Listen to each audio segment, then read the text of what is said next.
ఆదిలాబాద్ పార్లమెంట్లో రాజకీయాలు వేడెక్కుతున్నాయి. కాంగ్రెస్ పార్టీ అభ్యర్థికి మద్దతుగా నిర్మల్ జిల్లాలో నిర్వహిస్తున్న సభకు ఏఐసీసీ అగ్రనేత రాహుల్ గాంధీ హాజరవుతారని బీజేపీ పార్టీ అభ్యర్థి గోడెం నాగేష్ కు మద్దతుగా ఆసిఫాబాద్లో నిర్వహించే వికాస్ సంకల్ప సభలో కేంద్ర హోంశాఖ మంత్రి అమిత్ షా పాల్గొనడంతో ఆదిలాబాద్ పార్లమెంట్ రాజకీయాలు హాట్ గా మారుతున్నాయి. అగ్రనేతల రాకతో ఉమ్మడి జిల్లాలకు ఎటువంటి వరాలు గుప్పిస్తారోనని జిల్లా ప్రజలు ఉత్కంఠంగా ఎదురుచూస్తున్నారు. సభలకు భారీగా జనసమీకరణ చేసి తరలించేందుకు కాంగ్రెస్ బీజేపీ శ్రేణులు ఏర్పాట్లను పూర్తి చేయగా సభాస్థలి ప్రాంతాలను ఇప్పటికే కేంద్ర బలగాలు తమ ఆధీనంలోకి తీసుకున్నాయి. నిర్మల్ జిల్లాలో నిర్వహిస్తున్న జనజాతర సభ వద్ద నుంచి మరింత సమాచారాన్ని మా ప్రతినిధి శ్రీనివాస్ అందిస్తారు. జిల్లాలో ఈ రోజు ఇద్దరు అగ్రనేతలు పర్యటించిన నేపథ్యంలో ఆదిలాబాద్ పార్లమెంట్లోనైతే రాజకీయాలు రసవత్తరంగా మారుతున్నాయి. నిర్మల్ జిల్లా కేంద్రంలోని క్రషర్గంలో నిర్వహిస్తున్నటువంటి జనజాతర సభకు ఏఐసీసీ అగ్రనేత రాహుల్ గాంధీ హాజరు కానుండగా ఆదిలాబాద్ జిల్లాలోని కాజ్నగర్ ఎస్పీఎం గ్రౌండ్లో నిర్వహిస్తున్నటువంటి వికాస సంకల్ప సభకైతే కేంద్ర హోంశాఖ మంత్రి అమిత్ షా హాజరు కానున్నారు. ఈ నేపథ్యంలో ఉమ్మడి జిల్లాలోనైతే రాజకీయాలు రసవత్తరంగా మారుతున్నాయి. ఇప్పటికే ఉమ్మడి ఆదిలాబాద్ జిల్లాలో తెలంగాణ రాష్ట్ర ముఖ్యమంత్రి సీఎం రేవంత్ రెడ్డి ఇప్పటికే ఏదైతే కాంగ్రెస్ అభ్యర్థి ఆత్రం సుగుణకు మద్దతుగా ఇటు ఆదిలాబాద్ జిల్లా కేంద్రంతో పాటు ఆసిఫాబాద్ జిల్లా కేంద్రాల్లో జనజాతర సభలు నిర్వహించగా కాంగ్రెస్ అభ్యర్థి తరపున ప్రస్తుతానికి ఈరోజు రాహుల్ గాంధీ అయితే నిర్మల్ జిల్లాలో నిర్వహిస్తున్న సభకైతే హాజరు కానున్నారు. ప్రస్తుతం ఏదైతే కాంగ్రెస్ పార్టీ నిర్వహిస్తున్నటువంటి సభ వద్దనైతే ఉన్నాం చూడొచ్చు. ఈ జనజాతర సభకు సంబంధించి అయితే ఇప్పటికే పూర్తి స్థాయిలో అన్ని రకాల ఏర్పాట్లను అయితే కాంగ్రెస్ పార్టీ శ్రేణులు అయితే సిద్ధం చేసిన పరిస్థితులు అయితే ఉన్నాయి.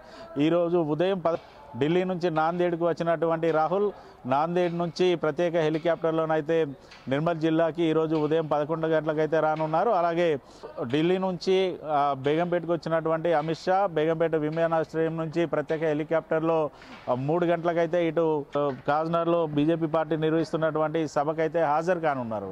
అయితే గత కొద్ది రోజులుగా కూడా ఇటు సీఎం రేవంత్ రెడ్డి నిర్వహిస్తున్న సభల్లోనైతే పూర్తి స్థాయిలో బీజేపీ పార్టీతో పాటు ఇటు బీఆర్ఎస్ పార్టీ పైన అయితే ధ్వజమెత్తుతున్న సందర్భాలు అయితే మనం చూస్తూ ఉన్నాం. అసలు బీజేపీ తెలంగాణకి ఇచ్చింది లేదు, కేవలం గాడి గుడ్డు తప్ప అసలు ఇచ్చింది ఏం లేదనేసి పలు సభలోనైతే ఇటు సీఎం రేవంత్ రెడ్డి వ్యాఖ్యానించారు.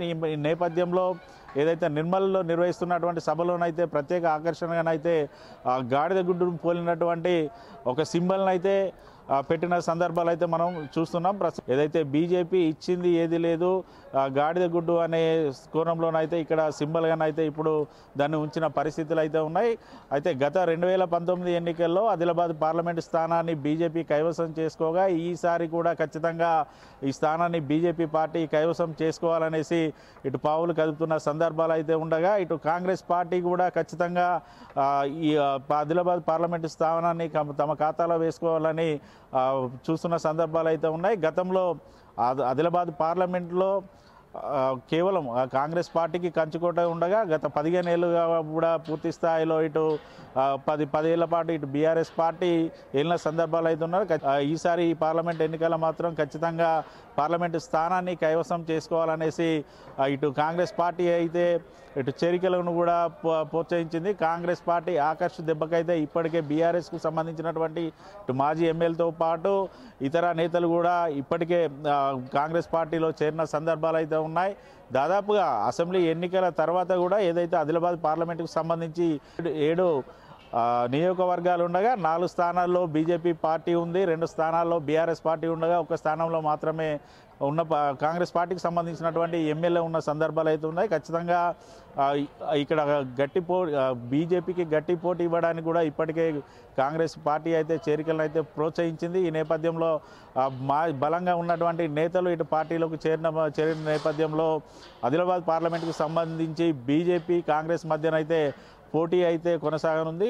కాంగ్రెస్ పార్టీ నేతలైతే తమ ఈ ఆదిలాబాద్ పార్లమెంటు స్థానాన్ని కైవసం చేసుకోవడానికి అయితే అన్ని రకాలుగానైతే వ్యూహాలను అయితే రచిస్తున్న పరిస్థితులు అయితే ఉన్నాయి. ఖచ్చితంగా ఈ ఎన్నికల్లో హస్తం పార్టీ అయితే తమ స్థానాన్ని కైవసం చేసుకుందనేసి ఇటు అయితే ధీమా వ్యక్తం చేస్తున్న పరిస్థితులు అయితే ఉన్నాయి. ఇప్పటికే జిల్లా ఇన్ఛార్జి మంత్రిగా ఉన్న సీతక్కనైతే ఖచ్చితంగా ఈ స్థానాన్ని తమ ఖాతాలో వేసుకోవడానికి అయితే చూస్తున్న సందర్భంలో అయితే ఆదిలాబాద్ పార్లమెంటు స్థానానికి సంబంధించి గత పార్లమెంట్ ఎన్నికల్లో కూడా బీజేపీ కొన్ని వాగ్దానాలు చేసింది. అయితే ఆదిలాబాద్కి గుండెకాయ ఉన్నటువంటి సీసీఐని పునరుద్ధరిస్తాం, ఆదిలాబాద్ జిల్లా కేంద్రంలో ఎయిర్ క్రాఫ్ట్ను అయితే ఏర్పాటు చేస్తాం, అంతేకాకుండా గిరిజన యూనివర్సిటీ ఇస్తామనేసి హామీలు ఇచ్చినప్పటికీ కూడా ఇప్పటివరకు అది ఏ ఒక్క హామీ కూడా నెరవేరకపోవడంతో ఇటు కాంగ్రెస్ పార్టీ నేతలు అయితే వాటిని అస్త్రాలుగా చేసుకొని ఇటు సభల్లో ప్రసంగిస్తున్న పరిస్థితులు అయితే ఉన్నాయి. ఖచ్చితంగా తాము అధికారంలోకి వస్తే సిసిఐని పునరుద్ధరిస్తాం, అలాగే ఎయిర్పోర్ట్ను నిర్మిస్తాం, గిరిజన యూనివర్సిటీ ములుగు తరలి వెళ్ళింది కాబట్టి ఖచ్చితంగా ఇక్కడ